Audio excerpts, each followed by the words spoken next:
দ্বিতীয় মেয়াদে ক্ষমতা পেয়েই ভূরাজনীতির কলকাঠি নাড়ছেন মার্কিন প্রেসিডেন্ট ডোনাল্ড ট্রাম্প। এরই অংশ হিসেবে চীন ও রাশিয়াকে মোকাবিলায় ডেনমার্কের আর্কটিক অঞ্চলে থাকা গ্রিনল্যান্ডকে যুক্তরাষ্ট্রের অংশ করে নিতে মরিয়া হয়ে ওঠেন তিনি।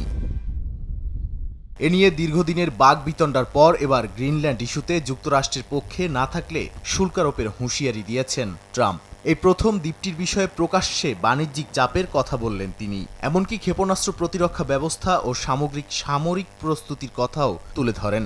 যদিও কী ধরনের পদক্ষেপ নেওয়া হবে সে বিষয়ে নির্দিষ্ট কিছু বলেননি ট্রাম্প। দ্বীপটি নিয়ে নেটোর সঙ্গে আলোচনা চলছে বলেও জানিয়েছেন মার্কিন প্রেসিডেন্ট। ডেনমার্কের স্বায়ত্তশাসিত অঞ্চল গ্রিনল্যান্ড ঘিরে নেটোর কয়েকটি দেশ আর্কটিকে নজরদারি বাড়িয়েছে। এর মধ্যেই গ্রিনল্যান্ডে পৌঁছেছে ফ্রান্স, জার্মানি সহ ইউরোপের বিভিন্ন দেশের সামরিক সদস্যরা। যদিও সেনা মোতায়েনে অংশ না নেয়ার কথা জানিয়েছে পোল্যান্ড।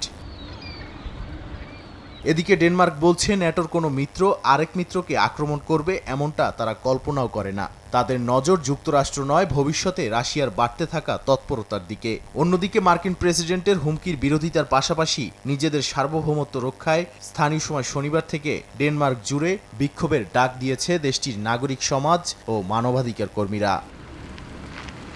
নাদিম মারজান, সময় সংবাদ।